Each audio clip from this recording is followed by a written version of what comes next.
नमस्कार दोस्तों, स्वागत है आपके अपने यूट्यूब चैनल फाइनेंस की पाठशाला विद ज्ञान में। आज हम लोग टॉपिक लेकर के आए हैं, व्हाट इज आईपीओ। आईपीओ क्या होता है? आईपीओ का फुल फॉर्म होता है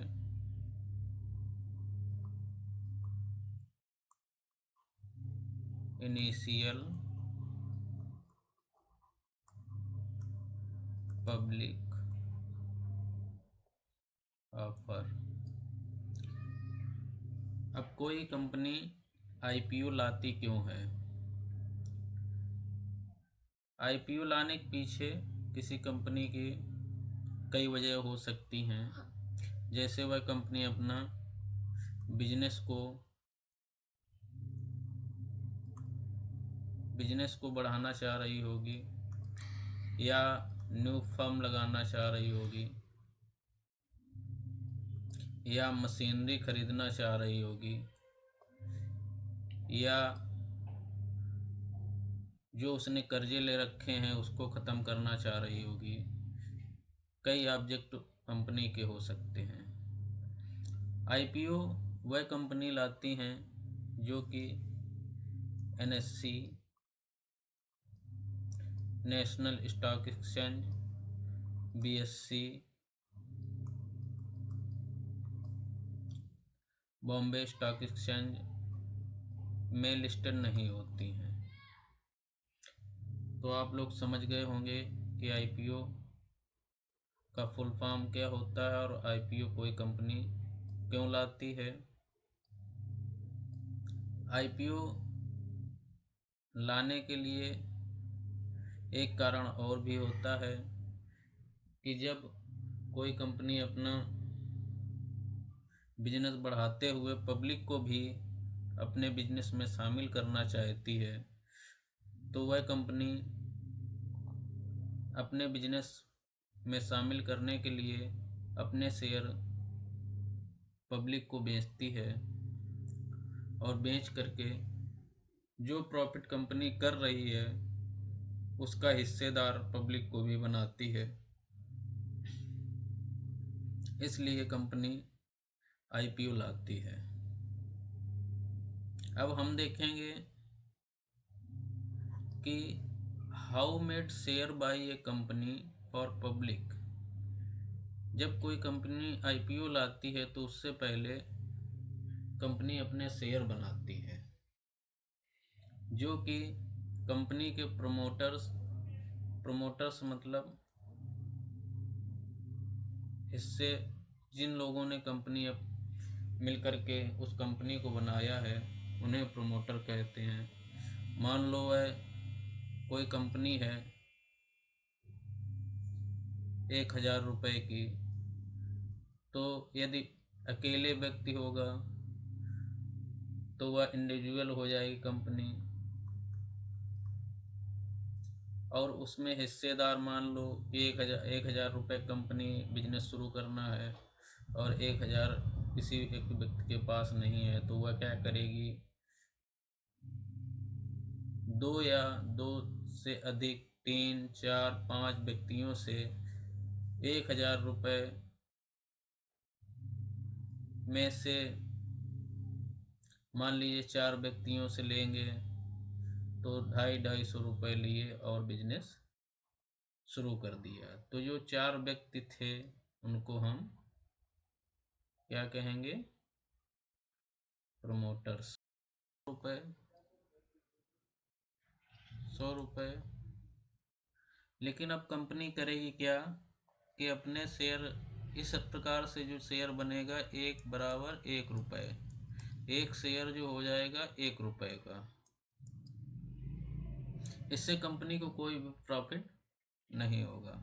अब कंपनी क्या करेगी कि 1 रुपये एक शेयर 10 रुपये का बनाएगी। तो इससे क्या होगा कि एक शेयर पर कंपनी को 9 रुपये का प्रॉफिट हो जाएगा। इससे क्या होगा, वह कंपनी उस प्रॉफिट का प्रयोग करके अपना उधारी चुका सकती है, नए बिजनेस को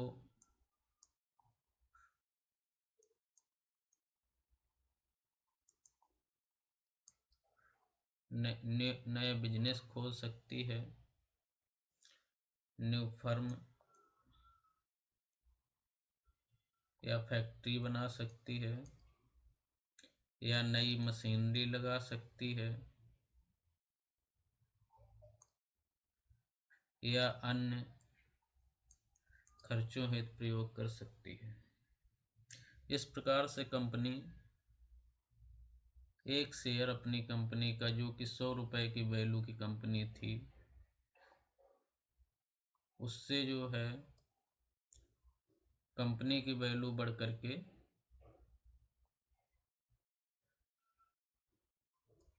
1000 रुपये हो जाएगी, जिससे कंपनी की ग्रोथ भी बढ़ेगी, कंपनी की वैल्यू भी बढ़ जाती है। और आगे चल के जब कंपनी का बिजनेस ग्रो करने लगता है तो शेयर का प्राइस भी बढ़ता है। इस प्रकार कंपनी के शेयर के प्राइस बढ़ने के साथ साथ शेयर धारक या इन्वेस्टर का प्रॉफिट भी बढ़ता जाता है। जब कंपनी का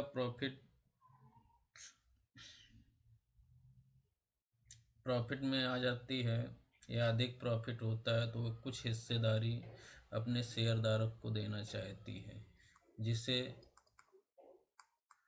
डिविडेंड के रूप में शेयरधारक को दिया जाता है, जो कि 60 × 40 के रूप में रहता है। मान लीजिए 100 रुपये का मुनाफा हुआ तो उसमें 60 रुपये कंपनी बिजनेस के लिए रख लेती है इन्वेस्टर का, और 40 रुपये उसे नकदी रूप में उसी खाते में डायरेक्ट दे देती है। आगे हम लोग चलते हैं अगले टॉपिक पे। अगला टॉपिक है व्हाट इज कंपनी प्रोफाइल। अब जब कंपनी आईपीओ लाती है तो उसके शेयर हमें खरीदने चाहिए कि नहीं खरीदने चाहिए, इसके लिए हमें कंपनी की प्रोफाइल देखना बहुत ही आवश्यक है। मान लीजिए XYZ कंपनी है, तो उसकी प्रोफाइल देखने से हमें यह पता चल जाता है कि कंपनी किस सेक्टर में काम करती है। मान लीजिए मेटल सेक्टर में काम कर रही है, या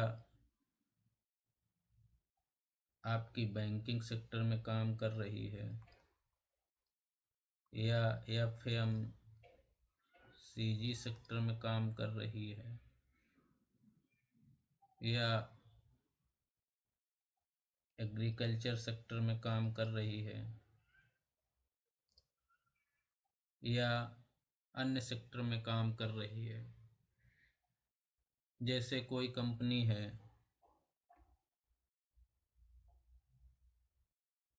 उदाहरण से हम लेते हैं बैंकिंग सेक्टर में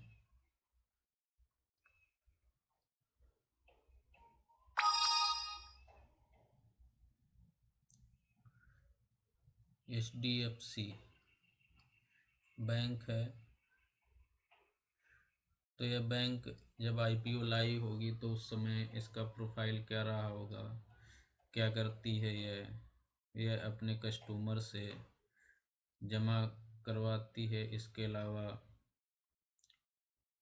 कस्टमर्स को होम लोन देती है, इंश्योरेंस करती है। इस प्रकार से कई प्रकार के काम करती है। तो इस प्रकार हम इसकी स्ट्रेंथ देख सकते हैं, क्या फीचर हैं इस कंपनी के और किस सेक्टर या एरिया में काम कर रही है। इस प्रकार हम कंपनी का प्रोफाइल देख सकते हैं।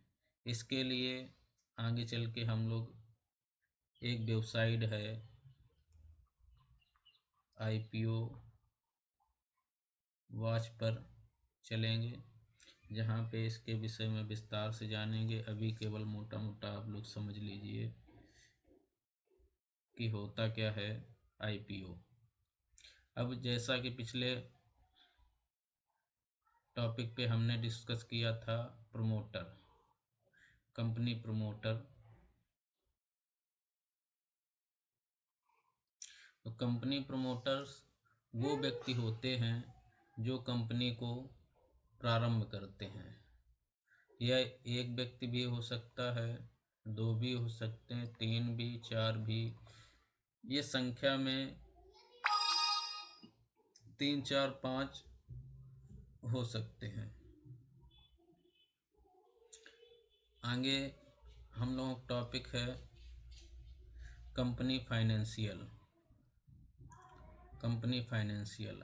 अब कंपनी का आईपीओ, हमें यदि किसी आईपीओ में अप्लाई करना है या किसी कंपनी में शेयर खरीदने हैं आईपीओ के, तो उसके लिए उसका फाइनेंशियल, पिछले वित्तीय वर्ष के फाइनेंशियल आईपीओ वॉच वेबसाइट पे जब चलेंगे देखेंगे। इसमें यदि कंपनी ने अपनी इनकम को, अपनी वैल्यू जो उस कंपनी की है उस पर लगातार ग्रोथ की है, तो वह कंपनी के आईपीओ में अप्लाई करने योग्य है। अब इसके आगे अगला टॉपिक है ऑब्जेक्ट ऑफ इशू। अब जैसा कि आईपीओ वॉच पे ही हम लोग चलेंगे, तो ऑब्जेक्ट ऑफ इशू की बात करेंगे। तो ऑब्जेक्ट ऑफ इशू मतलब हो गया कंपनी का उस आईपीओ को लाने का क्या उद्देश्य है, किस उद्देश्य से वह कंपनी आईपीओ ला रही है। क्या वह नई फार्म मशीनरी खरीदना चाह रही है, या अपनी उधारी चुकाना चाह रही है, या जो है अपने बिजनेस को बढ़ाना चाह रही है, या अपने एम्प्लॉयज़ को पैसे देने के लिए कंपनी आईपीओ ला रही है। इस प्रकार से कई कंपनी के द्वारा ऑब्जेक्ट हो सकते हैं, जो कि ऑब्जेक्ट ऑफ इशू में हम लोग आईपीओ वॉच की वेबसाइट पे देखेंगे। अब इसके बाद इशू डिटेल। इशू डिटेल में होता यह है कि आईपीओ कितने करोड़ का है। मान लीजिए किसी कंपनी को आईपीओ 100 करोड़ का ला रही है, कोई कंपनी 5 करोड़ का ला रही है, कोई 1000 करोड़ का ला रही है। तो इस प्रकार अलग अलग कंपनी के अलग अलग इशू डिटेल्स होते हैं। अब इसमें अगला टॉपिक है टेंटेटिव डेट एंड टाइमलाइन। अब जब आईपीओ वॉच पे हम लोग चलेंगे, तो वहाँ पे देखेंगे टेंटेटिव डेट, मतलब आईपीओ की डेट दी गई होगी, जिसमें मान लीजिए कि 1 फरवरी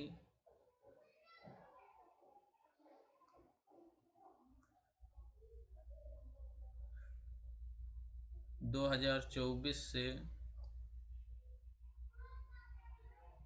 4 फरवरी 2024, इस तरीके से डेट दी गई होगी। इस डेट में आप लोग अप्लाई कर सकते हैं। इस डेट से इस डेट तक इसका मान लीजिए 1 फरवरी को आईपीओ ओपन हुआ, और यह जो है 10 फरवरी तक इसकी पूरी प्रक्रिया पूर्ण हो जाएगी, जिसमें आईपीओ आने से लगाकर आईपीओ अलॉटमेंट, शेयर अलॉटमेंट तक की पूर्ण प्रक्रिया इस बीच में पूरी हो जाएगी। तो ये डेट दी जाती हैं, ये हम लोग आईपीओ वॉच पे ही देखेंगे।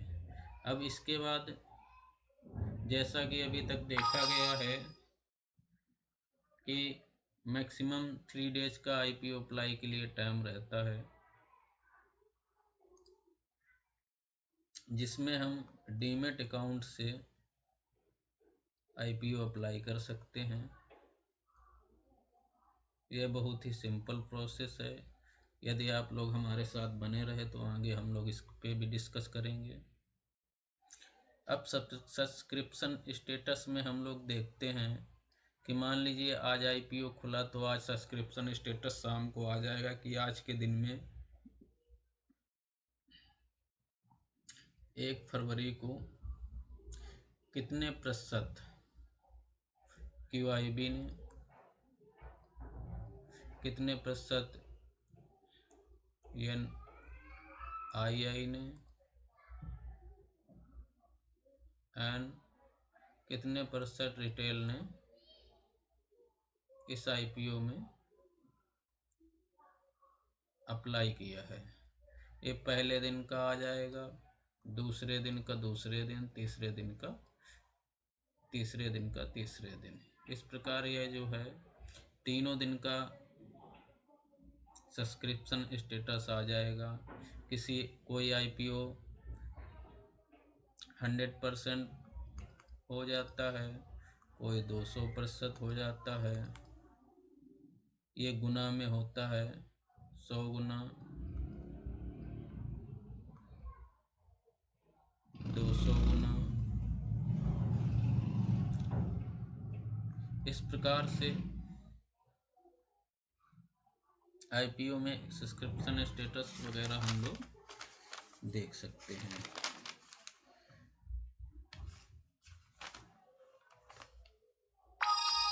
अब इसके बाद आ जाता है QIB। QIB क्या होते हैं? QIB मतलब होता है क्वालिफाई इंस्टीट्यूशनल इन्वेस्टर। ये QIB होता है। इसमें आपका फाइनेंशियल कंपनियां हो सकती हैं, आपकी फॉरेन इन्वेस्टर भी हो सकते हैं, इसमें म्यूचुअल फंड भी हो सकते हैं, म्यूचुअल फंड हो सकते हैं। इस तरीके से आपका क्वालिफाइड इंस्टीट्यूशनल इन्वेस्टर होते हैं। अब इसके बाद आ जाता है non institutional NII, non institutional investor. अब इसमें बड़े निवेशक, इंडिविजुअल ही रहते हैं लेकिन बड़े निवेशक या आपका NRI हो सकते हैं, कोई कंपनी हो सकती है, ट्रस्ट हो सकती है, या सेबी से NNI के रूप में रजिस्टर्ड कोई भी व्यक्ति हो सकता है। इसके बाद हम सभी की बारी आ जाती है रिटेल